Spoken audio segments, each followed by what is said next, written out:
আমার আজকের বিষয়টি হলো আপনি কিভাবে নিজেকে ভালো রাখতে পারবেন। আপনি যদি ডিপ্রেশনে থাকেন, আপনার যদি অনেক বেশি মন খারাপ থাকে, ছোট ছোট ব্যাপারে যদি আপনি ইমোশনাল হয়ে পড়েন, তাহলে আজকের এই বিষয়গুলো প্রতিদিন আপনার অভ্যাস হিসেবে গড়ে তুলুন। মনে রাখবেন, নির্দিষ্ট একটি সময়ের পর আপনার গুরুত্ব কমতে থাকবে। সেই ক্ষেত্রে আপনি অনেকের কাছ থেকে কষ্ট পেতে পারেন। এটা নিয়ে অহেতুক মন খারাপ করবেন না। আর যদিও আপনার মন খারাপ হয়েও থাকে, আজকের এই বিষয়গুলো জানার পরে আর কখনোই আপনার মন খারাপ হবে না। সো চলেন জেনে নেওয়া যায় বিষয়গুলো কি। আশা করা ছেড়ে দিন।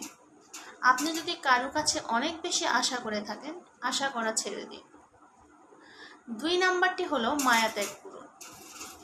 কারো প্রতি অনেক বেশি মায়া দরকার নেই, মায়া ত্যাগ করুন। আপনার যদি ইনকাম সোর্স থাকে বা ইনকাম করার কোনো উপায় থাকে, অল্প হলেও ইনকাম করুন, কারণ অর্থ ছাড়া এই পৃথিবীতে কেউ কারো মূল্যায়ন করে না। আপনার যদি নিজের প্রতি অনীহা থেকে থাকে, তাহলে সেটা বাদ দিয়ে নিজেকে সময় দিন। আপনি কি করতে ভালোবাসেন, কিসে ভালো থাকবেন, সেটাই করুন। আবেগের তাড়নায় ভুলে যাবেন না, বিবেকের ডাকে সাড়া দিন। অযথা কারো মিথ্যে ভালোবাসায় জড়াবেন না। চিন্তা করা ছেড়ে দিন এবং পর্যাপ্ত পরিমাণে হাসি খুশি থাকুন। আপনার জীবনে যা কিছু ঘটছে বা যা কিছু ঘটার আছে তা ঘটবেই। এটা নিয়ে অহেতুক চিন্তা করে কোনো লাভ নেই।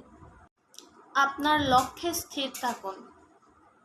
আপনি যদি কোনো বিপদে পড়েন বা আপনার জীবনে কোনো ঝামেলা আসে, আপনি কখনোই হতাশ হবেন না এবং হাল ছেড়ে দেবেন না। এই বিষয়গুলো আপনি প্রতিদিন অভ্যেস হিসাবে গড়ে তুললে অবশ্যই ভালো থাকতে পারবেন, নিজেকে ভালো রাখতে পারবেন। ধন্যবাদ।